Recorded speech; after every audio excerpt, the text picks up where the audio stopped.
Imagine a world where James Hetfield, the voice and rhythm of Metallica, decides to step away from the band, retiring after decades of heavy metal dominance. Now, who could possibly fill his shoes?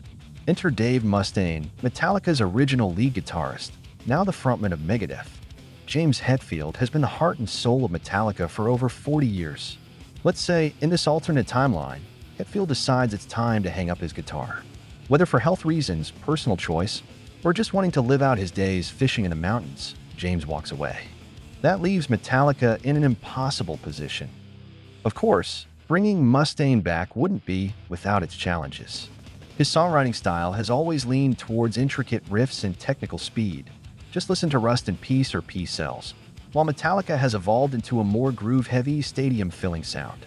At the end of the day, this is just a thought experiment, one fueled by decades of history, rivalry, and what-if scenarios. Would Dave Mustaine fit as Metallica's frontman? Maybe. Would it change the band forever? Absolutely. But one thing's for sure, it would be one of the most mind-blowing moments in metal history. Before he was the mastermind behind Megadeth, Dave Mustaine was Metallica's fiery, virtuosic guitarist.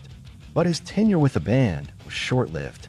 In 1983, Mustaine was infamously fired from Metallica due to his volatile behavior and struggles with substance abuse. The dismissal left him with a chip on his shoulder and an unrelenting drive to prove his worth. Mustaine began planning his next move. He vowed to form a band that would be faster, heavier, and more technically precise than anything Metallica could produce.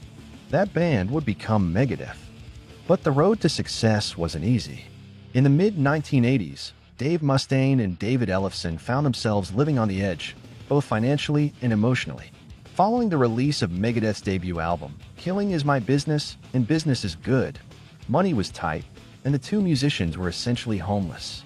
David Ellefson spoke on that Fuzzing Rock show about him and Dave Mustaine being homeless at the time. The truth of it is, it started as a guitar riff. Dave was, writing a riff, and then we had a bass, and then me and Dave were essentially homeless, right? This is after the Killing Is My Business album tour. So we're living with our the guy that engineered and co-produced Killing Is My Business. His name was Carrot Fay, and so we're living basically squatting at his house up in Laurel Canyon.